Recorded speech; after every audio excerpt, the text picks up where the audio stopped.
여호와께 돌아가자라는 말씀 제목으로 말씀을 나누고자 합니다. 우리 코로나로 많은 것이 바뀌었지만 또 세미나 하는 문화도 많이 바뀌었습니다. 온라인으로 컴퓨터 앞에 앉아서 이어폰을 꽂고 그렇게 세미나를 하고 있습니다. 강의한 또 PDF 파일로 다 받아가지고 노트 필기도 아이패드로 하고 녹화 들으면서 강의 들으면서 녹화도 하고 그렇게 세월이 참 많이 변했습니다. 세상이 바뀌었습니다. 이런 코로나 시대에 어떻게 교회가 대처할 것인가, 어떻게 사역할 것인가, 여기에 대해서 많은 교회들이 연구하고 또 시도하고 노력하고 그렇게 사역을 하면서 여러 사역들을 소개를 하고 있습니다. 작년 사역 어떻게 할 것인지, 또 다음 세대 사역 어떻게 할 것인지, 이런 많은 내용들이 또 세미나를 통해서 듣고 보고 있습니다. 공통적인 흐름이 있습니다. 이제는 온라인이냐 오프라인이냐 하는 그런 문제를 그게 어느 게 더 낫고 어느 게 더 옳으냐 이런 논의를 하지 않습니다. 온라인으로, 온라인과 오프라인을 다 합쳐서 온라인으로 그렇게 총체적으로 사역에 접근해야 한다는 것입니다. 코로나 이전에도 온라인으로 중계하는 예배가 많이 있었습니다. 그때는 이게 예배인가 하는 그런 논란들이 많이 있었습니다. 이렇게 드리는 게 맞나? 근데 지금은 그런 논란이 다 사라져 버렸습니다. 요즘 아이들을 디지털 네이티브라고 부른다고 합니다. 온라인 환경, 핸드폰 이런 것들이 전혀 어색하지 않는 그런 아이들입니다. 그런 세대들입니다. 그래서 온라인 환경과 디지털 매체가 가지고 있는 여러 부정적인 영향도 많이 있지만, 그러나 이것이 또 어떻게 보면 중립적인 도구로서 하나님 나라 복음을 위한 그런 도구가 된다면 그 또한 오늘 이 시대에 크게 사용되는 복음의 통로 도구가 되는 것입니다. 마틴 루터의 종교개혁이 성공할 수 있었던 비결이 인쇄 기술 때문이라고 많이들 이야기합니다. 종교개혁하기 이전에 그때 이 성경책 한 권 값이 황소 14마리 값이었다고 합니다. 얼마나 많은 시간 손으로 쓰고 이렇게 해서 한 권을 가지기까지 그렇게 에너지와 값이 많이 들었겠습니까? 그러니 일반 사람들은 이걸 어떻게 성경책을 집에 가지고 있겠습니까? 근데 인쇄기가 발달하면서 마틴 루터 당시에 이 독일어로 번역된 성경을 대량으로 찍어서 배포할 수 있었기 때문에 많은 사람들의 손에 성경이 들려졌습니다. 그것이 종교개혁을 가능하게 만든 힘이 되었습니다. 오늘 우리는 4차 산업혁명 시대를 열어가고 있습니다.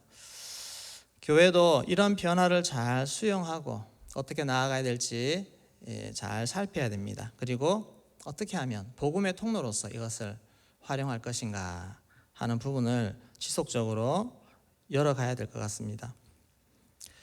그렇게 하면서도 한 가지 정말 변치 말아야 될 가치가 있습니다.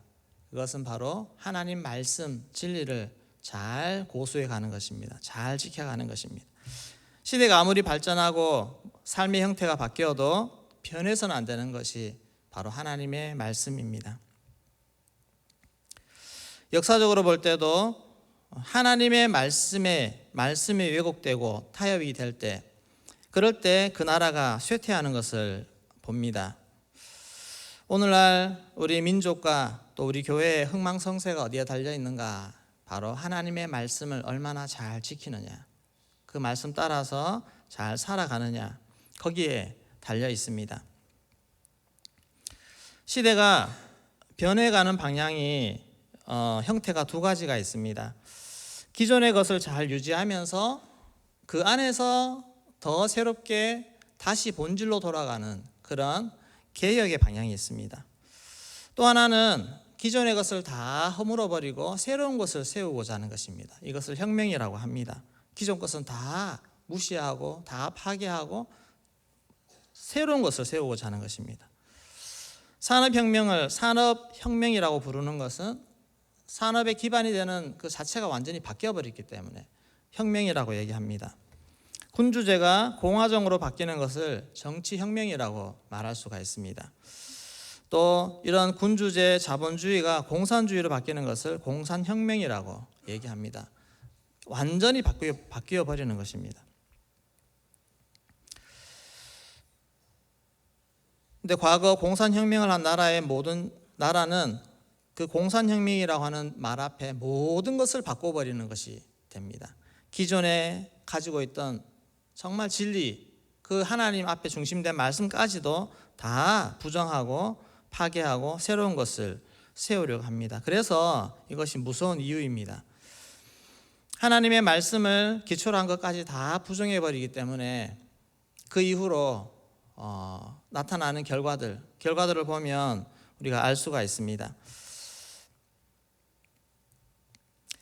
하나님의 말씀의 가치관이 중심이 된 나라에서는 혁명이 일어나면 안 됩니다. 개혁이 일어나야 됩니다. 하나님의 말씀 중심으로 다시 돌아가는 그런 개혁. 유럽의 나라들 중에 혁명이 일어난 나라는 다 쇠퇴했습니다. 개혁이 일어난 나라는 더 부강한 나라가 되었습니다. 유럽에서 2차 세계대전이 일어났을 때 많은 사람들이 신앙의 회의를 가지게 되었습니다. 예수 믿는 사람들이 왜 저렇게 싸우지? 기독교 국가들이 피비린내나는 싸움을 하면서 많은 사람들이 신앙을 버리기 시작했습니다. 그리고 사회혁명과 함께 종교혁명이 시도되었습니다. 하나님 말씀 중심의 가치관을 다 버리는 것입니다. 허무는 것입니다. 그리고 인간 중심으로, 그리고 무신론, 진화론, 그런 사고방식으로 다시금 뭔가 새롭게 혁명을 시도하고자 했습니다. 이것이 오늘날 우리에게 가장 큰 위기입니다. 지금 또 이런 도전이 얼마나 거셉니까? 종교는 혁명이 아니라 개혁을 해야 됩니다. 이 땅은, 우리가 사는 이 땅은 하나님이 만드셨습니다. 이 전제를 포기하시면 안 됩니다. 이것을 양보하면 안 됩니다. 하나님이 만드셨습니다. 그리고 이 땅에 사는 사람들에게 가장 좋은 삶의 매뉴얼은 하나님의 말씀입니다. 이 말씀의 기초에서 말씀의 원리대로 살면 우리는 축복을 받게 되어 있습니다. 하나님이 축복해 주시는 것입니다. 그리고 이 말씀을 버리면, 이 말씀을 어기면, 이 말씀에 불순종하면 망하게 되어 있습니다.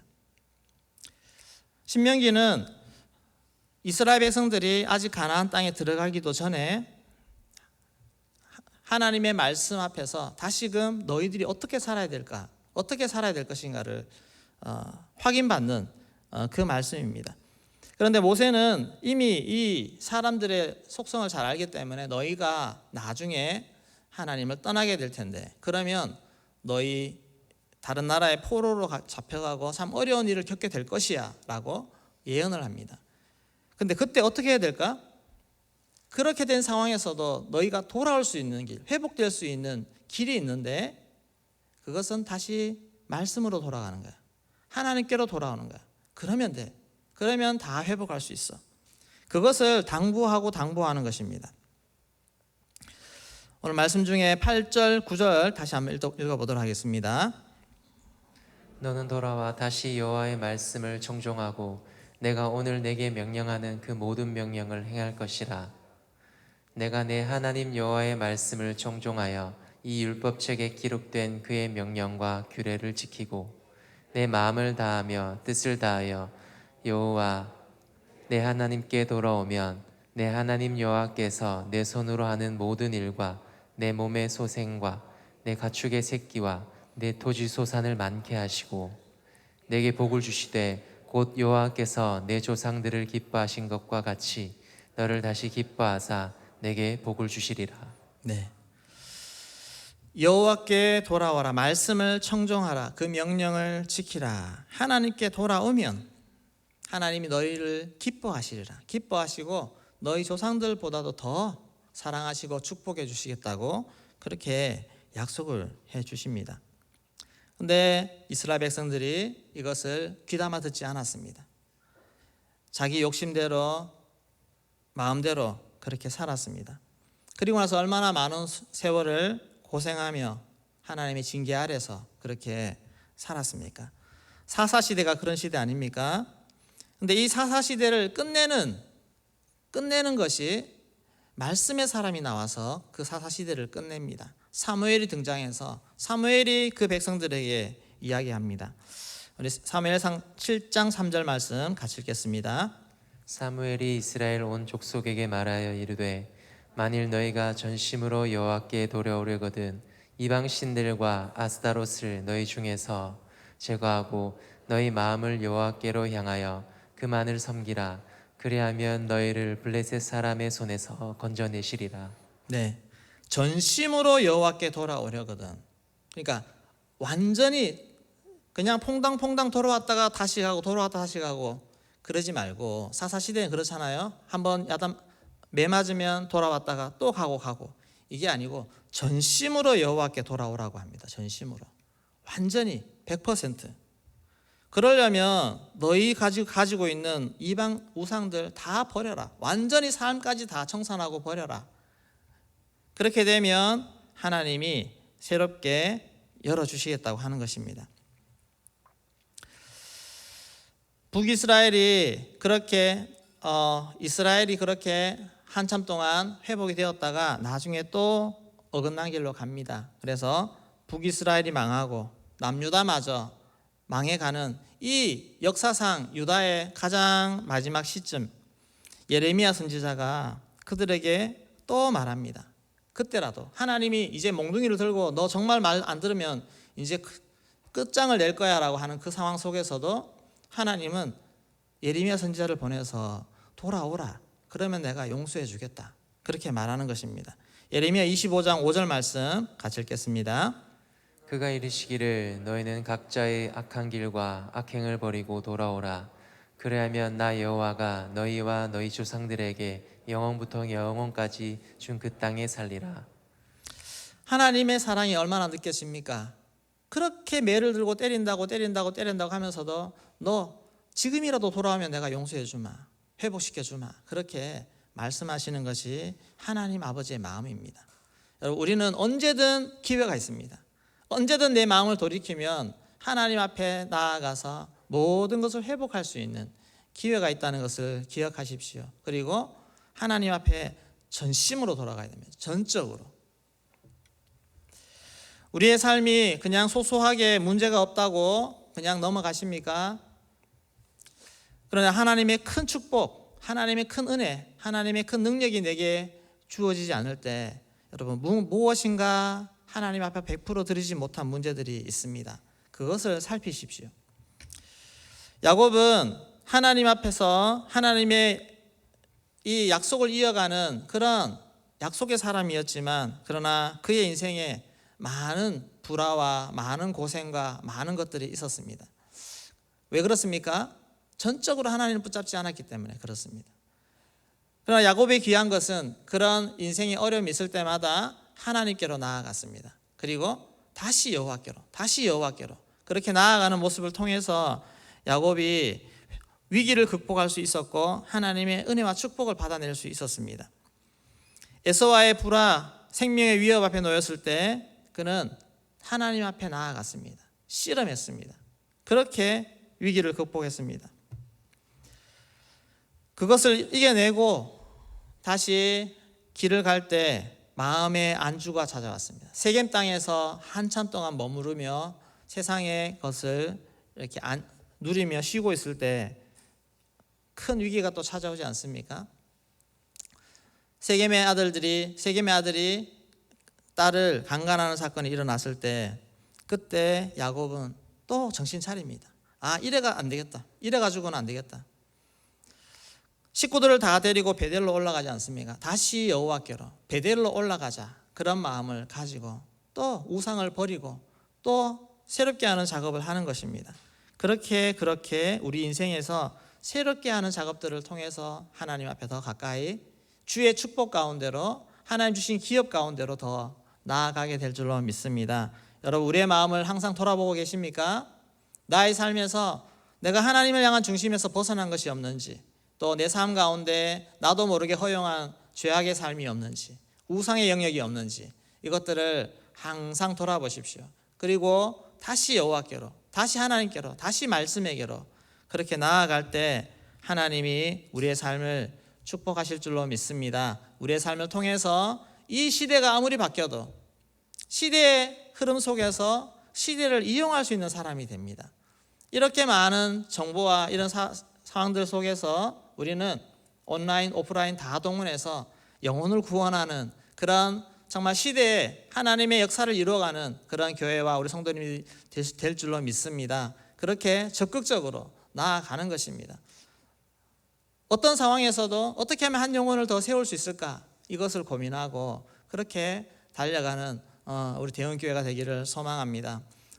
만나지 못하는 상황 속에서도 오프라인, 온라인으로 많은 노력들을 하고 수련회도 진행하고 가족들 안에서도 그 많은 아이디어를 내어가면서 그렇게 준비하는 모습들을 보았습니다. 우리도 이런 상황 속에서 본질적인 하나님의 말씀, 더 주님께로 우리가 돌아가면서 더 이 세상을 어떻게 하면 이걸 도구 삼아서 복음을 전할 수 있을까?